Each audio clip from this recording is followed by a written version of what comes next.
ಒಳ್ಳೆ movie part 1 ಏನಿದೆಯೋ ಅದ್ರ ಥರನೇ ಪದೇ ಪದೇ ಬಂತೆ ಇನ್ನೊಂದ್ಸತಿ ನೋಡ್ಬೇಕನ್ನಿಸ್ತಾ ಇದೆ. ಈ ಜಗತ್ತಲ್ಲಿ ನ್ಯಾಯ ಅನ್ನೋದು ಅದು ತೋರಿಸ್ತಾ ಇದೆ. ಅನ್ಯಾಯಕ್ಕೆ ಉಳಿಗಾಲ ಇಲ್ಲ, ನ್ಯಾಯಕ್ಕೆ ಮಾತ್ರ ಜಯ ಇದೆ. ಫಿಲಮ್ ಮಾತ್ರ ಸಕ್ಕತ್ತಾಗೈತೆ ಅಣ್ಣ. ಆಮೇಲೆ ರಿಷಬ್ ಶೆಟ್ಟಿದ ಆಕ್ಟಿಂಗ್ ಎಲ್ಲ ಸಕ್ಕತ್ತಾಗೈತೆ ಅಣ್ಣ. ಸಕ್ಕತ್ತಾಗಿದೆ, ಫೈಟ್ ಮಾತ್ರ ಸಕ್ಕತ್ತಾಗಿ ನೆಕ್ಸ್ಟ್ ಲೆವೆಲ್ ಬಂದಿದೆ ಬ್ರೋ. ಅಲ್ಟಿ ಮಾತ್ರ ವೇಟಿಂಗ್ ಪಾರ್ಟ್ 2 ತುಂಬಾ ಚೆನ್ನಾಗಿತ್ತು ಸೂಪರ್ ಆಗೈತೆ. ಮೂವಿ ಮಾತ್ರ ಸಿಕ್ಕಾಗೈತೆ. ಸೈಕೋ ತುಂಬಾ ಚೆನ್ನಾಗಿತ್ತು. ಮೂವಿ ತುಂಬಾ ಆಸಮ್ ಆಗಿತ್ತು, ಎಲ್ಲ ಚೆನ್ನಾಗಿತ್ತು. ಸೂಪರ್ ಸರ್, ಅಲ್ಟಿಮೇಟ್ ಆಗಿತ್ತು. ಚೆನ್ನಾಗಿದೆ. Rishab Shetty acting super. ಒಳ್ಳೆ ಬಂದು ನೋಡ್ರಪ್ಪ ಪಿಕ್ಚರ್. ಅಂತರದ ಫಿಲಂ ಇಷ್ಟ ಆಯ್ತು. ಅಲ್ಲ ದೇವ್ರದ್ದು ಇಷ್ಟ ಆಯ್ತಾ, ಆಕ್ಟಿಂಗ್ ಇಷ್ಟ ಆಯ್ತಾ? ಫಸ್ಟ್ನೇದು ನೋಡಿದ್ರಾ ಪಾರ್ಟ್ 1? ಇಲ್ಲ ಇದೆ ಅದು ನೋಡಿದ್ರಾ? ಫುಲ್ಲು ದೇವ್ರದೆಲ್ಲ ಇಷ್ಟ ಆಯ್ತು. ಬಂದು ನೋಡೋರ್ಗೆ ಏನು ಹೇಳ್ತೀರಾ?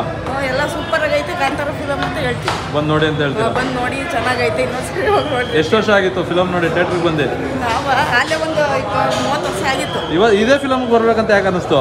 ಇದು ಕಾಂತಾರ ಫಿಲಂ ದೇವ್ರದಲ್ವಾ, ಅದಕ್ಕೆ ನೋಡೋಣ. ಈ ತರ ಮಾಡಿದ್ರೆ ಫ್ಯಾಮಿಲಿಯವರು ಬಂದು ನೋಡ್ಬೋದು ಅಂತೀರಾ? ನೋಡ್ಬೋದು. ಫಿಲಂ ಎಲ್ಲ ತೆಗೆದ್ರೆ ನೋಡಕ್ ನಮ್ಗೆ ಇಷ್ಟ ಆಗಲ್ಲ. ಇದು ಫ್ಯಾಮಿಲಿ ನೋಡ್ಬೋದು, ಜಡ್ಸಿನ್ ಏನಿಲ್ಲ. ಮಕ್ಕಳ ಜೊತೆ ಎಲ್ಲ ಬಂದು ನಾವು ಕ್ಲೀನಾಗಿ ಕುತ್ಕೊಂಡು ನೋಡ್ಬೋದು. ಓಕೆ, ಮತ್ತೆ ಥಿಯೇಟ್ರಲ್ಲಿ ಎಕ್ಸ್ಪೀರಿಯನ್ಸ್ ಮಾಡಬೇಕು, ನೋಡೋದಲ್ಲ. ಸೂಪರ್ ಆಗೈತಿ, ಇನ್ನೊಂದ್ಸರಿ ಬರ್ತೀನಿ. ಮಸ್ತಾಗಿದೆ ಬ್ರೋ. ಆಕ್ಟಿಂಗ್ ಇಷ್ಟ ಆಯ್ತು. ಸೆಕೆಂಡ್ ಪುಟ್ಟಿ ಇಷ್ಟ ಆಯ್ತು ನನಗೆ. ಮಸ್ತಾಗಿದೆ ಬ್ರೋ, ಎಲ್ಲ ಮಸ್ತಾಗಿದೆ. KGF ಕಿನ್ನ ಇದೇ ಚೆನ್ನಾಗೈತೆ ಹೇಳ್ಬೇಕು ಅಂದ್ರೆ. ಮೂವಿ ತುಂಬಾ ಚೆನ್ನಾಗಿದೆ. ಸೂಪರ್ ಆಗಿತ್ತು ಸರ್. ರಿಷಬ್ ಶೆಟ್ಟಿ ಆಕ್ಟಿಂಗ್ ಆಯ್ತು, ಚೆನ್ನಾಗಿದೆ, ಸೂಪರ್ ಚೆನ್ನಾಗಿದೆ. ತುಂಬಾ ಚೆನ್ನಾಗಿದೆ. ಅವ್ರ ಆಕ್ಟಿಂಗ್ ಎಲ್ಲ ಪ್ರತಿಯೊಂದು ಒಂದೊಂದು ಸೀನು ಕೂಡ ತುಂಬಾ ಚೆನ್ನಾಗಿದೆ. ಇದ್ರ ಮುಂದೆ ಯಾವ ಫಿಲಮ್ ಇಲ್ಲ. ನಜ್ಜಿ ಯಾವ ಸ್ಯಾಂಡಲ್ವುಡ್, ಮಾಲಿವುಡ್, ಕಾಲಿವುಡ್ ಯಾವ್ದು ಇಲ್ಲ. ಮೂವಿ ಕೋಲ ಇಷ್ಟ ಅಷ್ಟೇ. ನಮ್ಮೂರು ಕೋಲ, ನಮ್ಮೂರು ಕುಂದಾಪುರ ತುಂಬಾ ಚೆನ್ನಾಗಿದೆ. ಮೂವಿ ಚೆನ್ನಾಗಿದೆ. ಎಲ್ಲರೂ ಥಿಯೇಟ್ರಲ್ಲಿ ಬಂದು ನೋಡಿ. ತುಂಬಾ ರಿಷಬ್ ಶೆಟ್ಟಿದು ಏನು ಮಾತಾಡಂಗಿಲ್ಲ. ಮೂವಿ ಕ್ಲೈಮ್ಯಾಕ್ಸಲ್ಲಿ ಮಾತ್ರ ಮೂವಿಗೆ ನೀವು ಬರಬೇಕು ಅಂದರೆ ಕ್ಲೈಮ್ಯಾಕ್ಸ್ ನೋಡಬೇಕು.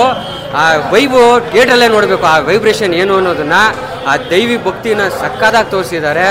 ಒಂದು ಊಹೆ ಮಾಡ್ಕೊಳಕ್ಕಾಗ್ತಾಯಿಲ್ಲ. ಆ ವೈಬ್ರೇಷನ್ ಹಂಗಿದೆ ದೇಹದಲ್ಲಿ. ಆ ದೇವ್ರದ್ದು ಮಾತ್ರ ಸೂಪರಾಗಿ ತೋರಿಸಿದ್ದಾರೆ. ಕೈ ಮುಗಿಬೇಕು ರಿಷಬ್ ಶೆಟ್ಟಿ ಅವ್ರನ್ನ. ನಿಜವಾಗ್ಲೂ ಈ ಮುಖಾಂತರ ಬೇಡ್ಕೊತೀನಿ, ಈ ದೇವ್ರನ್ನ ಮಾತ್ರ ಸೂಪರಾಗಿ ಇಟ್ಟಿರಲಿ ಆ ರಿಷಬ್ ಶೆಟ್ಟಿ ಅವ್ರನ್ನ ಅಂತ ಮೂವಿಂಗ್ ಕೊಟ್ಟಿದ್ದಾರೆ. ತುಂಬ ಥ್ಯಾಂಕ್ಸ್. ಸೂಪರ್ ಆಗಿತ್ತು ಸರ್, ಇನ್ನೊಂದ್ಸತಿ ಬಂದು ನೋಡ್ಬೋದು.